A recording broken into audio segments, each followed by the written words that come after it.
10 বছর সংসার করার পরে জানতে পারলাম আমার স্বামীর আরও একটা সংসার আছে। সেখানে তার 7 বছরের একটা মেয়ে সন্তানও রয়েছে। সে ওই সংসারটাও চালায়। সেখানে সে ওই মেয়েটার পুরো পরিবারকে আর্থিকভাবে সাহায্য করে। আমি এতদিন যাবৎ তার সাথে সংসার করার পরেও বুঝতে পারিনি যে আমার স্বামী আমাকে এবং আমার সন্তানদেরকে ঠকিয়ে অন্য কোথাও সংসার করছে। খবরটা পেয়ে আমি একদম ভেঙে পড়ি।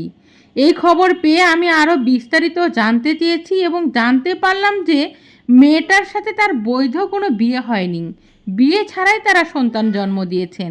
আমার স্বামী আর্থিকভাবে সচ্ছল, প্রচুর টাকা পয়সা রয়েছে এবং তার ধারণা টাকা পয়সা দিয়েই সব কিছু সম্ভব। আমি এক ধরনের অন্ধবিশ্বাস নিয়ে বেঁচেছিলাম এতদিন। কখনো ভাবিনি যে আমি এত বড় ভয়ানক প্রতারণার শিকার হব। সব তথ্য প্রমাণের পর আমি সিদ্ধান্ত নিয়েছি আমি তার বাসা ছেড়ে চলে যাব। সে এখন দেশের বাইরে আছেন।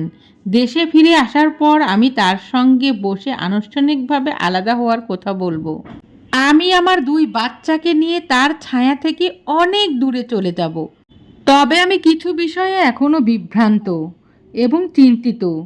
এই সিদ্ধান্ত আমার জন্য নেওয়া সঠিক হবে নাকি ভুল, সে নিয়ে এখনো অনেক অনিশ্চয়তা রয়েছে। আমার স্বামীর এত গভীর ভালোবাসার ফাঁকে যে এত নোংরা কিছু লুকানো ছিল সেটা আমি ভাবতেই পারি না। আপনারা পারলে আমাকে সঠিক পরামর্শ দিয়ে হেল্প করবেন। নাম প্রকাশে অনিচ্ছুক এক আপু।